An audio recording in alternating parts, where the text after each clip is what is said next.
এক লোক প্রত্যেক দিন বাজারের মধ্যে ভিক্ষা করে, কিন্তু ওই লোকের হাতও নাই, পাও নাই, কিচ্ছু নেই, মানে হাত পা বলতে কেউ নেই। ছোট্ট একটা বাচ্চা, ছোট্ট একটা বাচ্চা, এটা তোমার যে আমরা যে আগে বেয়ারিংয়ের গাড়ি আছে না, ওই বেয়ারিংয়ের গাড়ি বানে ওই লোক ওর ওপর বসে ওই রকম ঠেলতেছে আর ভিক্ষা করতেছে, ঠেলতেছে আর ভিক্ষা করতেছে। তো ওই লোকটা কয় কি জানো, যে কিছু ভিক্ষা দাও, খবরদার বেয়াদবি করো না, একটু ভিক্ষা দাও, আর বলে কি খবরদার বেয়াদবি করো না, ভিক্ষা দাও কিন্তু বেয়াদবি করো না বা করিস না। মন চাইলে ভিক্ষা দাও, না হলে বেয়াদবি করিস না। মন চাইলে ভিক্ষা দাও, না হলে বেয়াদবি করিস না। তার হচ্ছে এই মুখের এই কথা। এখন একটা ছেলের, একটা ইয়ং জেনারেশন একটা ছেলের মনের মধ্যে কৌতূহল জাগছে, কিরে আমাকে বিভিন্ন বাড়িতে আশপাশের মধ্যে যখন ফকির ভিক্ষা করতে আসে বা ভিক্ষা করে বাজারের মধ্যে, কয় যে আল্লাহর রাস্তার, আল্লাহর জন্য কিছু ভিক্ষা দাও, হ্যাঁ আল্লাহর রাস্তায় কিছু ভিক্ষা দাও, এরকম কিছু কয় না, বাস একটা ভিক্ষা দাও, আল্লাহর রাস্তায় কিছু ভিক্ষা দাও, কয় না। কিন্তু এই লোকটা আল্লাহর ওয়াস্তে না বলে বলতেছে চারটে ভিক্ষা দাও, না পারলে বেয়াদবি করিস না, না দিলে বেয়াদবি করিস না। মনের মধ্যে কৌতূহল জেগে গেছে, কি রে ওই আল্লাহর নাম কয় না, অথচ এই কথা কয় বেয়াদবি করিস না, মন চাইলে ভিক্ষে দাও, না হলে বেয়াদবি করিস না, এই কথা কি জন্য কয়। তো ওই লোকটা আর পিছু লেছে, কি লেছে, পিছু লেছে, লেওয়ার পরে সারাদিন ভিক্ষা করছে। তো সন্ধ্যার সময় ওই বাজারের সাইডে ছোট্ট একটা ঝুপড়ির মধ্যে সে থাকে, ছোট্ট একটা ঝুপড়ির মধ্যে, মানে কাগজ টাগজ দিয়ে একটা ঘর বানাচ্ছে। গরিব মানুষের কিছু ঘর থাকে না, অনেক মানুষ আছে না, কানা কাগজ দিয়ে না বেড়া দিয়ে, এরকম কিছুটা গরিব মানুষ সেই হিসেবে একেবারে বাজারের ধারে মানুষের জায়গা কোনো রকম না ঘর তুলে সে থাকে। তো কি করছে, যখন ওই লোকটা ভিক্ষা করা শেষ, বাড়ির মধ্যে চলে যাচ্ছে, তখন ওই লোকটা বাড়ির থেকে ডাক দিছে, মুরব্বি থামেন, মুরব্বি থামেন, আপনার সাথে কথা আছে। এখন ওই লোকটা বলতেছে, না আমার কথা, কোনো কথা বলতে ভালো লাগতেছে না, আমি ক্লান্ত হয়ে গেছি, তোমার সাথে কথা বলার সময় নেই, তুমি আগামীকাল আসো, তুমি আগামীকাল আসো। তো ওই যুবকটা বলতেছে যে যদি আগামীকাল আসতে হয়, আপনি কিন্তু ওই বাজারের মধ্যে ভিক্ষা করতে দেবো না। কি বলতেছে, যে আপনি যদি আমার সাথে কথা না বলেন, আগামীকাল কিন্তু আপনাকে ওই বাজারের মধ্যে কোনো ভিক্ষা করতে দেবো না। এখন ওই ফকিরটা বলতেছে, এই তো তুমি তো আবার বেয়াদবি করলে আমার সাথে।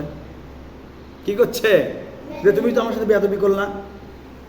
বলতেছে, না মুরব্বী, আসলে আমি বেয়াদবির জন্য আপনাকে বলিনি, আপনার সাথে আমার একটু কথা ছিল, আমার বাড়ি অনেক দূরে, কালকে আপনার সাথে সাক্ষাৎ করতে পারবো কিনা, সেই জন্য আমি আপনার সাথে আজকে একটু কথাটা বলতে চাচ্ছি। তা ক্লান্ত শরীর নিয়ে বলতেছে, আচ্ছা ঠিক আছে বাবা, কি কবা কও। করছে যে ওই যুবকটা প্রশ্ন করতেছে, আচ্ছা মুরব্বী, আপনার হাতও নাই, পাও নাই, আপনি ভিক্ষা করেন, আমি এটা বুঝলাম যে আপনি ভিক্ষা করেন, কিন্তু আপনার স্লোগান এইরকম কেন, যে আপনি বলেন যে চারটে ভিক্ষা দাও, না দিলে বেয়াদবি করিস না, চারটে ভিক্ষা দেবার পারলে দাও, না হলে বেয়াদবি করিস না বাবা। এই কথা বলার কারণ কি? করছে এই কথা শুনতে চাও? বলো হ্যাঁ, আমার এই ইতিহাসটা আমার শুনতে খুবই মন চাচ্ছে। কেন আপনি এই কথাটা ধরলেন? বলতেছে, দেখো আমি একটা প্রভাবশালী ব্যক্তির ছেলে ছিলাম, একটা প্রভাবশালী ব্যক্তির ছেলে ছিলাম, আমার বাপ অনেক ধন সম্পদের মালিক ছিল, আমি যে স্কুলে লেখাপড়া করতাম ওই স্কুলের সভাপতি আমার বাবা ছিল, ওই সভাপতি আমার বাবা ছিল। তো ওই স্কুলের স্যার ম্যাডাম ছাত্রছাত্রী যা আছে সবাই আমাকে দেখে ভয় পেত, সবাই আমাকে দেখে ভয় করতেছিল, সবাই আমাদেরকে কি করতেছিল, ভয় করতেছিল। তো কোনো একদিন আমার ক্লাসের যে সমস্ত ছেলেমেয়েরা ছিল তাদেরকে আমি একত্রিত করছি। কি করছি? একত্রিত করে আমরা একটা স্যারকে ধোকা দেব। কি করব? ধোকা দেব। মানে ভ্যালেন্টাইন্স ডে 21শে ফেব্রুয়ারি বা এইরকম একটা দিনে তার স্যারকে কি করবি? বোকা বানাবি। কি বানাবি? বোকা বানাবি। বুঝছো? তো বোকা বানাবি, ঠিক আছে, বোকা বানাবি, বেশ ভালো কথা। তো কি করছে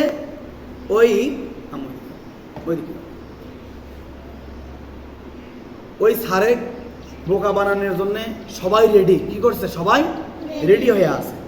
তো স্যার যেই চেয়ারের ওপর এসে বসবে, বুঝছো, কি করছে ওই ছেলেরা, আগে তো কাঁচা ঘর ছিল, মাটির ঘর, এরকম ফ্লোর তো পাকা ছিল না, বুঝনি, এরকম ঘর তো পাকা ছিল না, মাটির ঘর, বেড়ার ঘর, এরকম আগে স্কুল ছিল। তো যা হোক, স্যার যে চেয়ারের ওপর এসে বসবে, কি করছে ওই চেয়ারের তলা এরকম কাটিছে, মাটি কাটিছে। কি করছে? মাটি কাটে কোন রকম একটু ভর দিয়ে ওই চেয়ারটা থুয়ে দিয়েছে। যেই স্যার আসে বসছে, অমনি চেয়ার উল্টে স্যার পড়ে গেছে। কি করছে? স্যার মাটিতে পড়ে গেছে। তো ওই স্যারটা ছিল হিন্দু। কি ছিল? হিন্দু স্যার। তো যখন স্যার পড়ে গেছে, সবগুলো ছাত্রছাত্রী হাসাহাসি করতেছিল। কি করতেছিল?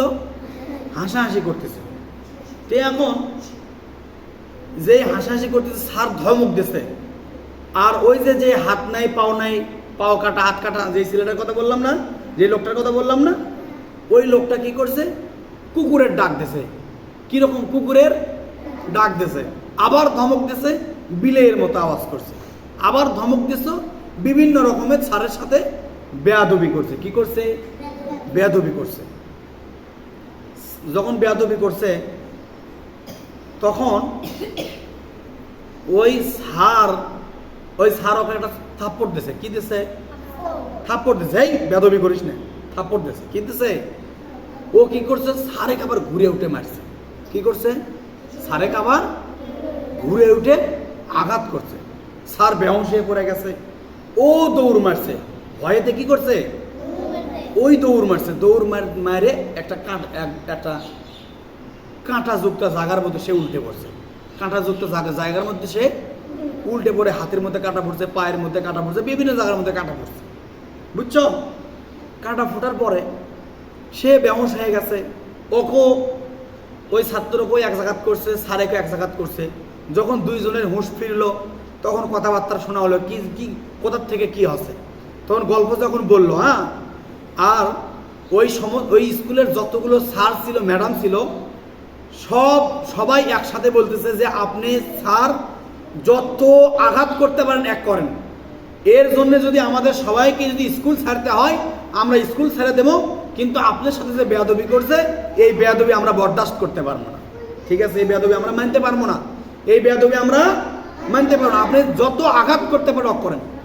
করছে যে না, আমি হিন্দু মানুষ, আমি যদি ওকে আঘাত করি হয়তো বা আমার চাকরি চলে যাবে, আপনারা যদি আমাকে সাপোর্ট করেন আপনাদেরও চাকরি নাও থাকতে পারে। বিভিন্ন কথাবার্তা বলছে যে আমি হিন্দু মানুষ, আমরা সংখ্যা একেবারে কম, হ্যাঁ, সংখ্যা একেবারে আমরা কম, হয়তো আপনাদের চাকরি ঠিকই থাকবে, আমার চাকরি চলে যাবে। অতএব আমি আল্লাহর কাছে বিচার দিলাম। কি দিলাম? আল্লাহর কাছে বিচার দিলাম, বা তার ভগবানের নামে বিচার দিচ্ছে। যার ওর যে নামে যেভাবে কর দরকার সে বলছে যে আমি বিচার করবো না, আমি আল্লাহর কাছে কি দিয়ে দিলাম? বিচার দিয়ে দিলাম। বাস। কিছুদিন পরে ওই ছেলেটার হঠাৎ জ্বর এসে গেছে। কি এসে গেছে? জ্বর এসে গেছে। জ্বর আসার কারণে ওই যে হাতের মধ্যে কাঁটা ফুটছিল, পায়ের মধ্যে কাঁটা ফুটছিল, হঠাৎ করে তার হাত অচল হয়ে গেছে। হাত কি হয়ে গেছে? অচল হয়ে গেছে। এখন যখন ডাক্তারের কাছে নিয়ে গেল, বলতেছে তার হাতের রক্তগুলো পচন ধরছে, এই রক্ত কাজ করতেছে না, এই রক্ত যদি সারা শরীরের মধ্যে সরে ছিটে যায় তাহলে এ বাঁচবে না, অতএব আপনি তার হাত কেটে ফেলেন। ওর বাবা কি বলছে? ওর বাবা যে ধনী মানুষ, লক্ষ লক্ষ টাকার মালিক, অনেক সম্পদের মালিক, ওর বাবাকে বলছে আপনার ছেলে এই হাত কেটে ফেলতে হবে, অতএব আপনি 2 হাত কেটে ফেলে দেন। তো বলছে ঠিক আছে, হাত কেটে ফেলে দেওয়া হলো। এই হাতের ঘাও শুকোতে না শুকোতেই আবার পায়ের মধ্যে ধরছে। কি ধরছে?